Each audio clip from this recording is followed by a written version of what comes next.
Halo adik-adik, jumpa lagi dengan kakak dalam pembahasan materi biologi SMA. Adik-adik, pada pembahasan materi kali ini kakak akan melanjutkan tentang pernapasan internal. Itu adalah pernapasan dari kapiler darah, ya. Ini nanti akan menuju ke sel, karena di dalam sel ini dibutuhkan terjadinya respirasi sel. Jadi ada yang diangkut menuju sel, ya. Ada yang dikeluarkan dari sel menuju ke kapiler darah. Dalam hal ini adik-adik tentu tahu yang menuju ke sel itu adalah yang dibutuhkan oleh sel adalah oksigen untuk melakukan respirasi sel adik-adik. Sedangkan yang menuju ke kapiler darah tentunya hasil dari respirasi sel setelah memperoleh energi yaitu berupa CO2. Seperti itu adik-adik. Jadi mekanismenya itu adik-adik seperti ini ya. Jadi yang pertama itu kakak akan membuat ilustrasi juga sama di sini adik-adik. Oke, di sini kakak akan buat ini adalah berupa seperti ini. Ini adalah saluran ya. Jadi di sini ada kapiler darah. Kita misalkan ini adalah kapiler darah adik-adik. Nah, seperti ini. Jadi saluran ini adalah kapiler darah. Misalnya saja di sini ada sel nih adik-adik. Dekat kapiler darah. Nah, seperti ini. Nah, misalnya saja ini adalah sel. Ya, entah itu sel tubuh maupun sel gamet adik-adik. Nah, nantinya adik-adik proses yang terjadi itu pertama-tama ya, itu pada pernapasan internal oksigen akan diikat pada hemoglobin dalam bentuk oksihemoglobin. Jadi nanti proses yang pertama di sini kakak akan tulis adik-adik itu akan terbentuk yang namanya hemoglobin ya, Hb ya. Ini akan mengikat oksigen. Jadi yang akan membawa oksigen itu adalah eritrosit atau sel darah merah adik-adik, di mana di dalam eritrosit itu terdapat hemoglobin. Sehingga nanti di sini akan menjadi HbO2 ya, dimana HbO2 ini adik-adik adalah dinamakan dengan oksihemoglobin. Nah, seperti ini adik-adik.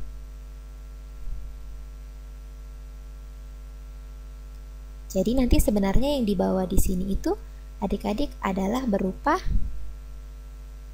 oksihemoglobin tadi. Jadi nanti di sini dalam bentuk HbO2. Oke, maaf di sini kakak akan tulis di sini saja. Di sini yang dibawa itu adalah dalam bentuk HbO2 atau dalam bentuk oksihemoglobin adik-adik.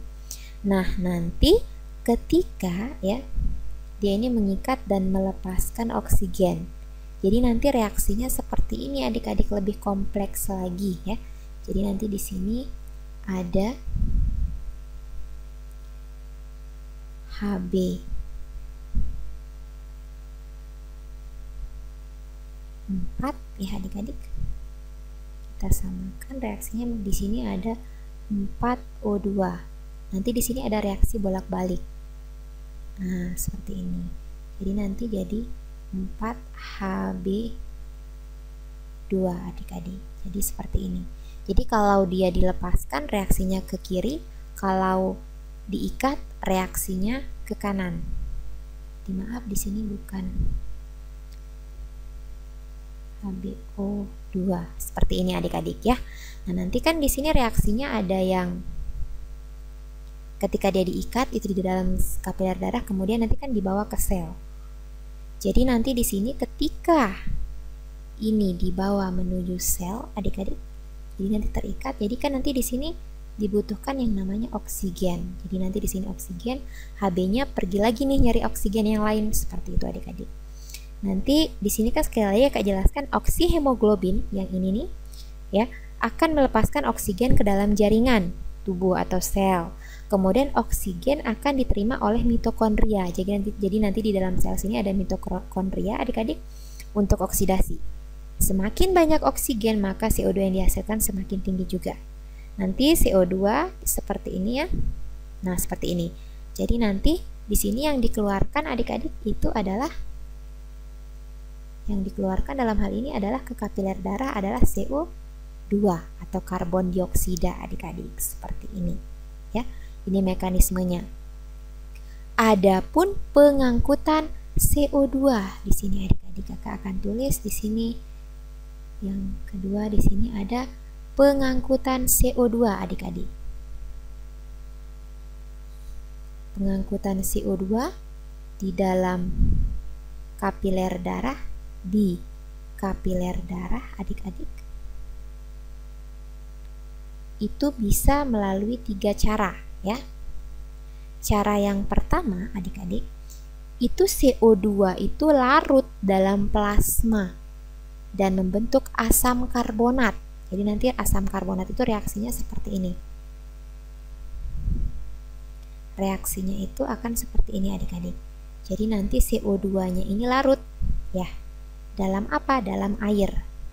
H2O akan membentuk asam karbonat yaitu H2CO3. Nah, seperti ini adik-adik. Kemudian proses yang kedua, cara yang kedua, itu biasanya CO2 diangkut dengan membentuk karbominohemoglobin adik-adik. Jadi nanti di sini terjadi, dia itu berikatan reaksinya itu dengan Hb, sama juga dengan Hb seperti oksigen tadi. Jadi nanti di sini ada CO2. Jadi namanya nanti di sini adalah karbominohemoglobin seperti itu. HbCO2. Kemudian yang ketiga adik-adik, nanti CO2 itu dapat diangkut dalam bentuk ion bikarbonat. Jadi proses ini berantai dan disebut pertukaran klorida. Jadi nanti CO2 bersenyawa dengan air membentuk asam karbonat yang terurai menjadi ion bikarbonat. Jadi seperti ini adik-adik. Jadi sama, dia nanti awalnya di sini akan larut di dalam ya. Dia akan larut di dalam air ya. Jadi di sini akan larut di dalam air terlebih dahulu.